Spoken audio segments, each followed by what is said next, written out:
Buenas noches, hermanas y hermanos en Cristo Jesús.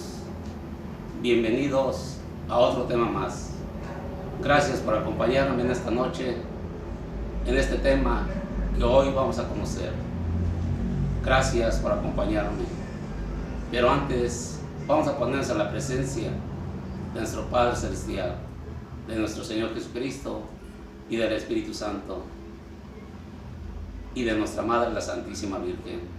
Pero hoy quiero hacer una oración de un santo que se llama San Anselmo, en el siglo XI. Esta oración está muy bonita. Quisiera que me acompañaran para rezarla. En el nombre del Padre, del Hijo y del Espíritu Santo. Amén.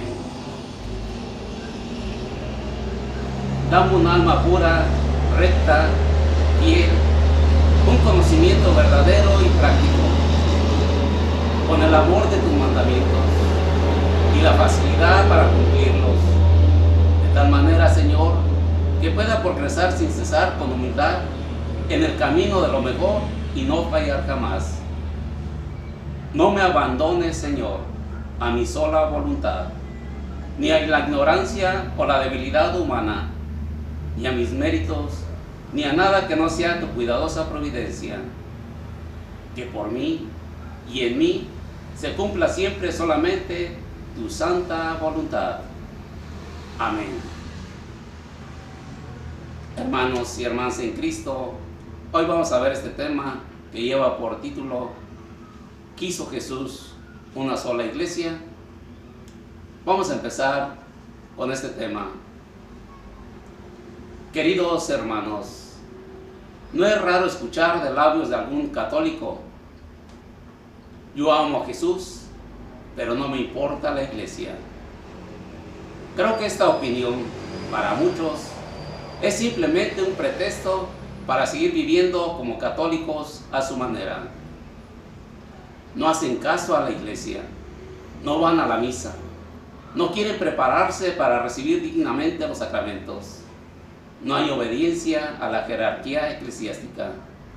Solo cuando les conviene se acercan a la iglesia y dicen que siguen la religión a su manera. Otros, no sin dolor, van repitiendo que su aspiración es amar a Cristo, pero al margen de la iglesia. Ellos se separan de su iglesia porque no ven una clara coherencia entre lo que dice y lo que se hace. Sienten que el lenguaje y la vida de los católicos están alejados del Evangelio. La iglesia no es algo abstracto. Somos nosotros, laicos y pastores, comunidad creyente. Su rostro visible, la iglesia es humana y divina a la vez. Y sabiendo que esta iglesia lleva en sus miembros las huellas del pecado, es necesario que nos preguntemos muy en serio: ¿qué iglesia confesamos? ¿En qué iglesia creemos? ¿En qué iglesia servimos? La respuesta es clara. Pertenecemos a la iglesia que Jesucristo soñó, la iglesia que Jesucristo realmente quiso. Todo lo que digo aquí no es un invento de hombres, es Cristo mismo el que nos lo enseñó. Leamos con atención en la Biblia y meditemos juntos las enseñanzas sagradas acerca de Jesucristo y su iglesia. ¿Qué nos enseña la Biblia? En el Antiguo Testamento, Dios quiso santificar y salvar a los hombres, no individualmente, sino que quiso hacer de ellos un pueblo. De entre todas las razas, Yahvé Dios eligió a Israel como su pueblo e hizo una alianza o un pacto de amor con este pueblo. Le fue revelando su persona y su plan de salvación a lo largo de la historia del Antiguo Testamento. Todo esto, sin embargo, sucedió como preparación a la alianza más nueva y más perfecta que iba a realizar en su Hijo Jesucristo. Es decir, este pueblo israelita del Antiguo Testamento era la figura del nuevo pueblo de Dios, que Jesús iba a revelar y fundar, la iglesia. ¿Cómo preparó Jesús su iglesia? Jesús comenzó con el anuncio del reino de Dios. En su primera enseñanza, el Señor proclamó: ha llegado el tiempo y el reino de Dios está cerca.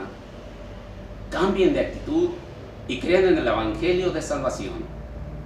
Pero el pueblo de Israel rechazó a Jesús como Mesías y Salvador y no aceptó sus enseñanzas.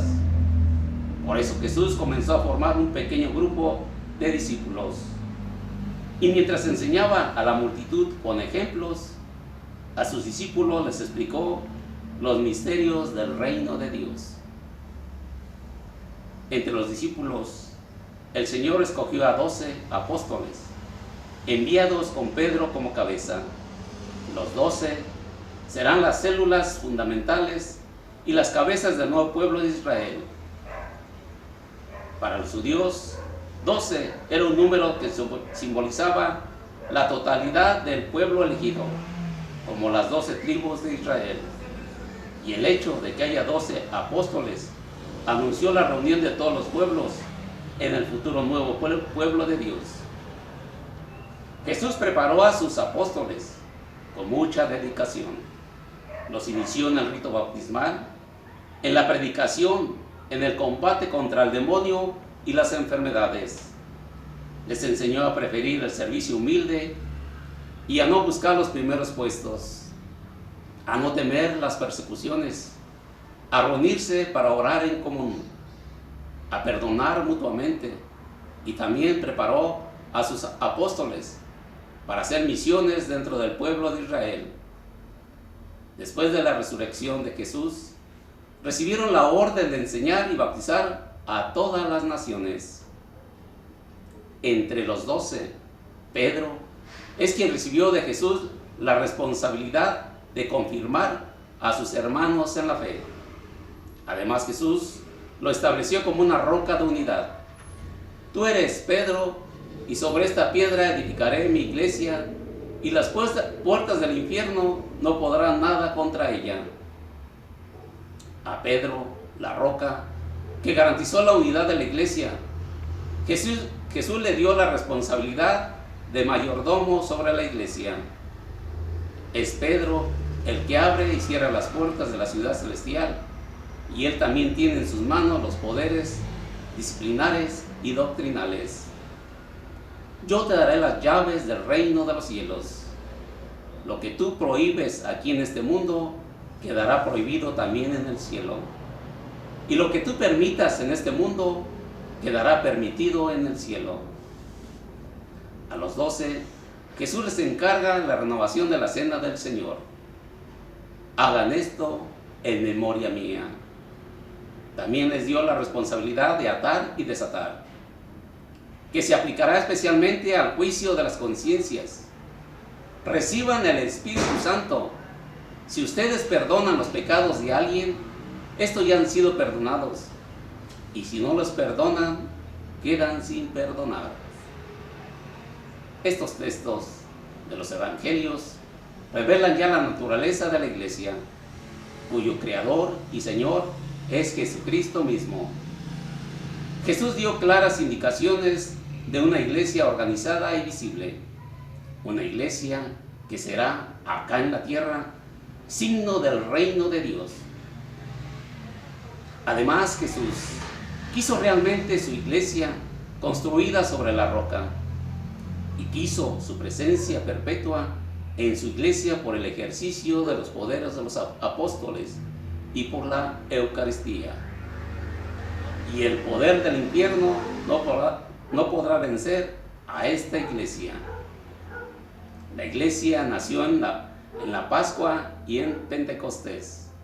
La iglesia, tal como Jesús la ha querido, es aquella por la que Él murió con su muerte y resurrección en la Pascua.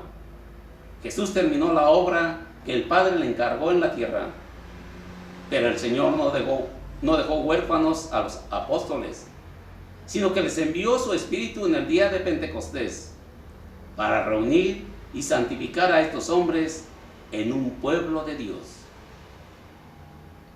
Es en el día de Pentecostés cuando la iglesia de Cristo se manifestó públicamente y comenzó la difusión del Evangelio entre los pueblos mediante la predicación.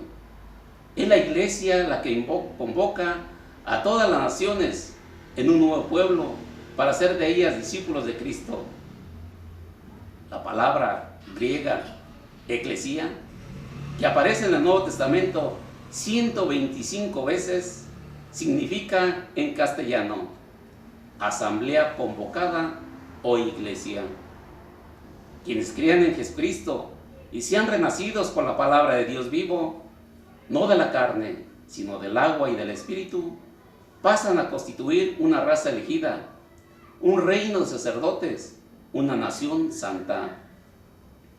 La iglesia es el cuerpo de Cristo.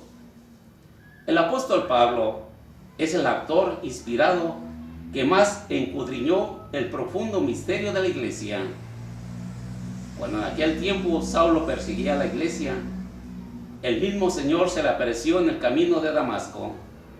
Ahí Saulo tuvo la revelación de una misteriosa identidad entre Cristo y la misma iglesia.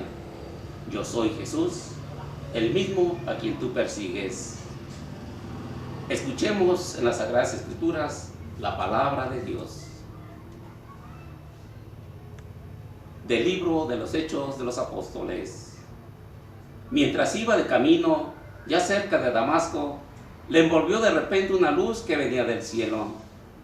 Cayó al suelo y oyó una voz que le decía: Saulo, Saulo, ¿por qué me persigues? Preguntó él: ¿quién eres tú, Señor? Y él respondió: yo soy Jesús, a quien tú persigues. Ahora levántate y entra en la ciudad, allí se te dirá lo que tienes que hacer.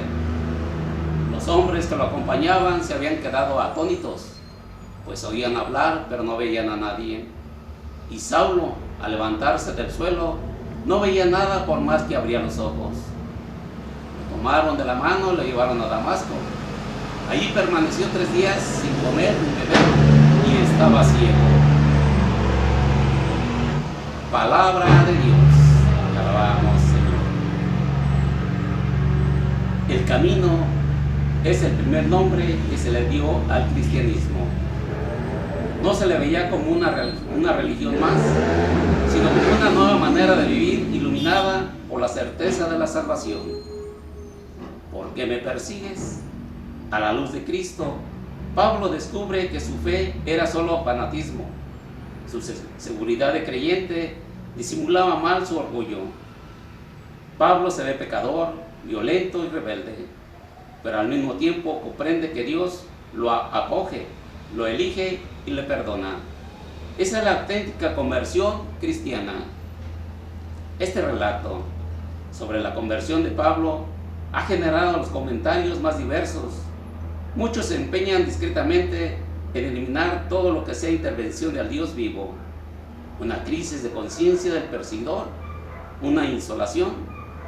Una racionalista no podrá comprender que Pablo recibió una palabra de esas que no se olvidan en toda la vida, como ha ocurrido después con la mayoría de los grandes servidores de Dios.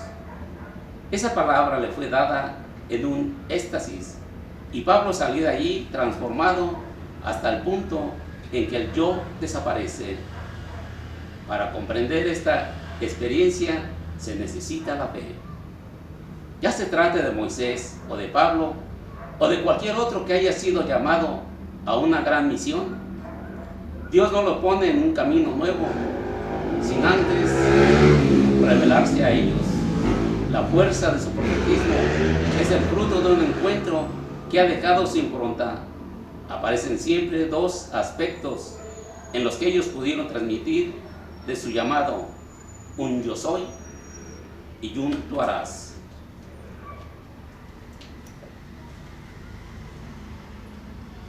Y en sus cartas, Pablo sigue reflexionando sobre esta unión misteriosa entre Cristo y su iglesia. Sigamos ahora la meditación del apóstol Pablo sobre la iglesia. La realidad de la iglesia como el cuerpo de Cristo ilumina muy bien la relación íntima entre la iglesia y Cristo. La iglesia no está solamente reunida en torno a Cristo, está siempre unida a Cristo en su cuerpo. Hay 4 aspectos de la iglesia como cuerpo de Cristo que Pablo resalta específicamente. Primero, un solo cuerpo. La iglesia para el apóstol Pablo no es tal o cual comunidad local, es en toda su amplitud y universalidad un solo cuerpo. Es el lugar de reconciliación de los judíos y gentiles. El Espíritu Santo hace a los creyentes miembros del cuerpo de Cristo mediante el bautismo. Al ser bautizados, hemos venido a formar un solo cuerpo por medio de un solo Espíritu. Además, esta viva unión es mantenida por el pan eucarístico. Aunque somos muchos, todos comemos el mismo pan, que es uno solo, y por eso somos un solo cuerpo. Segundo, Cristo es la cabeza del cuerpo, que es la iglesia. Dice el apóstol Pablo: Dios colocó todo bajo los pies de Cristo para que, estando arriba de todo, fuera cabeza de la iglesia, la cual es su cuerpo. Cristo es distinto de la iglesia, pero Él está unido a ella como a su cabeza. En efecto, Cristo es la cabeza y nosotros somos los miembros. El hombre entero es Él y nosotros. Cristo y la iglesia es todo uno. Por tanto, el Cristo total es Cristo y la iglesia. Tercero, la iglesia es la esposa de Cristo. La unidad de Cristo y su iglesia, cabeza y miembros del cuerpo, implica para Pablo también una relación muy personal. Cristo ama a la iglesia y dio su vida por ella. Esta imagen arroja un rayo de luz sobre la relación íntima entre la iglesia y Cristo. Los dos se harán una sola carne. Gran misterio es este, se lo digo respecto a Cristo y la iglesia. Cuarto, el Espíritu Santo es el principio de la acción vital en todas partes del cuerpo. El Espíritu Santo actúa de múltiples maneras en la edificación de todo el cuerpo. Hay un solo cuerpo y un solo espíritu. Y por Cristo, todo el cuerpo está bien ajustado y ligado en sí mismo por medio de la unión entre todas sus partes. Y cuando una parte trabaja bien, todo va creciendo y desarrollándose con amor. Los distintos dones del Espíritu Santo, dones jerárquicos y carismáticos, están ordenados a la edificación de la iglesia, al bien de los hombres y a las necesidades del mundo. Diversas imágenes bíblicas en la iglesia. En el Nuevo Testamento encontramos distintas imágenes que describen el misterio de la iglesia. Muchas de estas figuras ya están insinuadas en los libros de los profetas y son tomadas de la vida pastoral, de la agricultura, de la edificación, como también de la familia y de los responsables. No podemos en esta carta analizar todas estas figuras que representan la iglesia. Sería demasiado largo. Solamente quiero referirme a las imágenes más importantes de la iglesia con sus respectivos textos de la Biblia. Es una buena oportunidad para que ustedes lean y mediten personalmente con la Biblia. La iglesia es presentada como aprisco o rebaño, campo o viña del Señor, edificio y templo de Dios, ciudad santa y Jerusalén celestial, madre nuestra y esposa del Cordero. Resumiendo, la iglesia es creación de Dios, construcción de Cristo, animada y habitada por el Espíritu Santo. La iglesia está confiada a los hombres, apóstoles escogidos por Jesús bajo la acción del Espíritu Santo. Y los apóstoles confiaron la iglesia a sus sucesores, que en imposición de las manos recibieron el carisma de gobernar. La iglesia guiada por el Espíritu Santo. Escuchemos la palabra del Señor en las Sagradas Escrituras en el Evangelio de San Juan. Del Santo Evangelio según San Juan. Gloria a ti, Señor. Pero en verdad lo que les digo, les conviene que yo me vaya, porque mientras yo no me vaya, el protector no vendrá a ustedes. Yo me voy y es para enviárselo. Y cuando venga Él, el Espíritu de la verdad, los guiará en todos los caminos de la verdad. Él tomará de lo mío para revelárselo a ustedes, y yo seré glorificado por Él. Todo lo que tiene el Padre es mío, por eso les he dicho que tomará de lo mío para revelárselo a ustedes. Palabra del Señor. Gloria a ti, Señor Jesús. Se leyó que el Espíritu dará testimonio aquí. El Espíritu dirá, anunciará. Estas palabras involucran tanto los signos como la inspiración y las instituciones que vienen del Espíritu de Dios y que guían tanto a las personas como a la iglesia. Juan piensa en primer lugar en el profetismo cristiano. Jesús está en medio de nosotros y podemos ser conscientes de su presencia, tanto como de una ausencia que solo es aparente. Él mismo dijo, ustedes me verán porque viven y también yo vivo. Para que lleguemos a una fe plenamente desarrollada, es necesario que nos quite el consuelo de su presencia durante unos tiempos más o menos prolongados. Dentro de poco ya no me verán. Esto se verificó por primera vez para sus discípulos en el momento en que murió. Luego lo vieron resucitado. Esto se verificará también al final de los tiempos, cuando descubramos a Cristo glorioso después de haberlo esperado por la fe. Esto se verifica también en la vida del creyente, que ninguno se crea demasiado seguro en los momentos en que Cristo deja de sentir su presencia, como por ejemplo, después de una conversión en que todo nos parece fácil. No despreciemos a nuestros hermanos a los que aparentemente el Señor no concede los mismos favores. Dentro de poco, tal vez el Señor nos dará en la noche.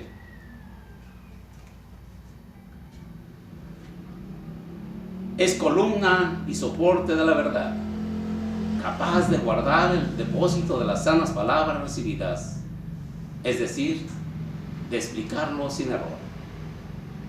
La iglesia es constituida como cuerpo de Cristo por medio del Evangelio, nacida de un solo bautismo, alimentada con un solo pan, reunida en un solo pueblo de hijos de un mismo Dios y Padre.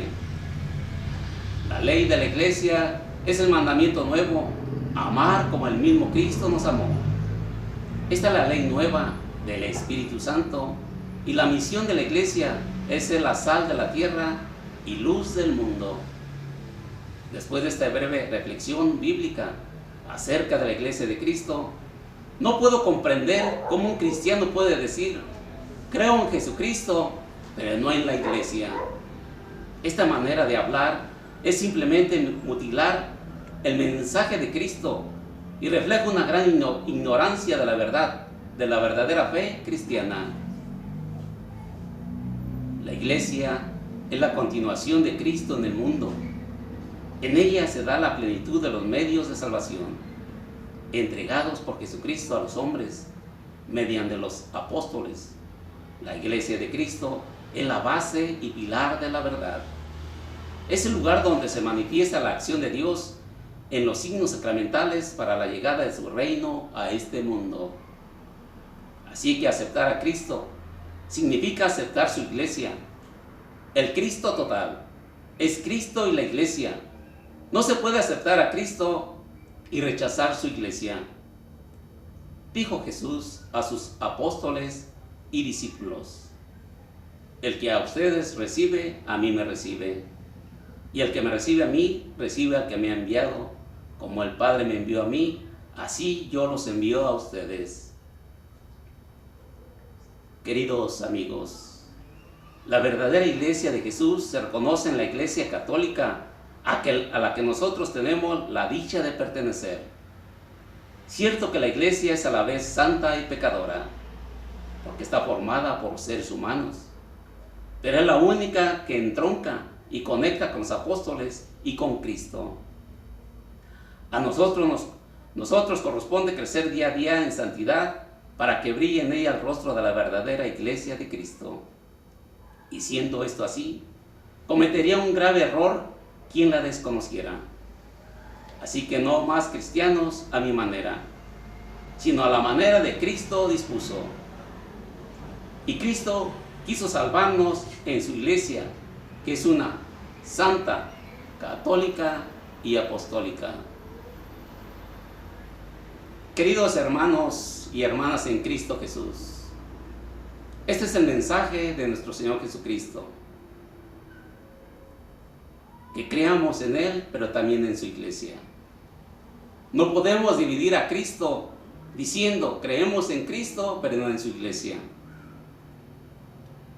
Hermanos, yo los invito de todo corazón y en el nombre de nuestro Señor Jesucristo, acérquense a la iglesia, acérquense a escuchar la palabra de Dios, para que no digamos nada más yo creo en Cristo, pero no en su iglesia. Si no creemos en su palabra, si no la escuchamos, ¿cómo vamos a conocer más de su mandamiento, de su mensaje, de su salvación? Esta es la verdadera iglesia que Cristo fundó. Es la verdadera iglesia que vino a hacer con sus apóstoles. Y en ella fundó, como a Pedro, que le dijo, tú eres la roca, y en esta roca edificaré mi iglesia. Mas no dijo después, vendrán otros, van a edificar más iglesias. Es la única y auténtica iglesia que fundó nuestro Señor Jesucristo. Hermanos, acerquémonos más, confiemos más en Jesucristo y en su iglesia, para no decir, creo en Jesucristo, pero no en su iglesia. Gracias, hermanas y hermanos en Cristo Jesús, por acompañarme en esta noche a un tema más. Que Dios los bendiga y los proteja. Buenas noches, hermanas y hermanos en Cristo.